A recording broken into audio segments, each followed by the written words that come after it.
8.5-9 লক্ষ টাকা আমার এ যাবৎ বিক্রি হয়। আসসালামু আলাইকুম। বগুড়ার বিখ্যাত দাঁড়িয়াল মেলা প্রতি বছর জ্যৈষ্ঠ মাসের দ্বিতীয় রবিবার হয় এই দাঁড়িয়াল মেলা। এই মেলার আরেকটা নাম হলো নিশান মেলা, কারণ এই মেলার অন্যতম একটা আকর্ষণ হলো বিশাল বড় বড় ঘুড়ি। যদি আমি সকালে আসছি, ঘুড়ি উড়ানো এখনো শুরু হয়নি।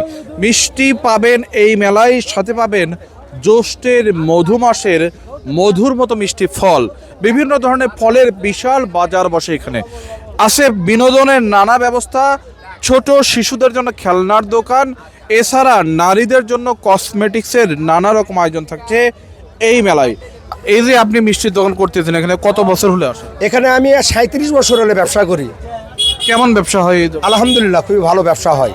কত মন মিষ্টি বিক্রি করেন? এবারে একটু টার্গেটে কম আছে, একদিন পরে জায়গাতে চাই, ওই জন্য মনে করেন 100 মনের টার্গেট থাকে, সেখানে প্রায় 90 মন আছে। 90 মন মিষ্টি বিক্রি করবেন ইনশাল্লাহ। গত বছর কত মন বিক্রি করছিলেন? ও 100 মনের কাছাকাছি গেছিল।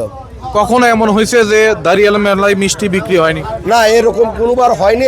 আগাবার বৃষ্টি হচ্ছে, তারপরেও আল্লাহর রহমতে আমার মিষ্টি চলে গেছে। আচ্ছা, টাকার অঙ্কে কি রকম টাকার মিষ্টি বিক্রি করেন? 8.5-9 লক্ষ টাকা আমার এ যাবৎ বিক্রি হয়।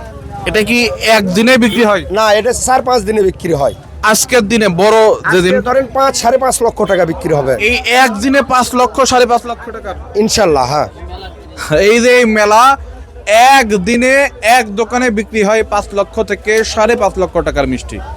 এই মেলায় আসলে আপনার অনেক ভালো লাগবে। বগুড়া থেকে কিভাবে আসবেন দাঁড়িয়াল মেলায়? প্রথমে আপনাকে বারোপুর আসতে হবে, বারোপুর থেকে ঘোড়াধাপ দিকে আসতে হবে।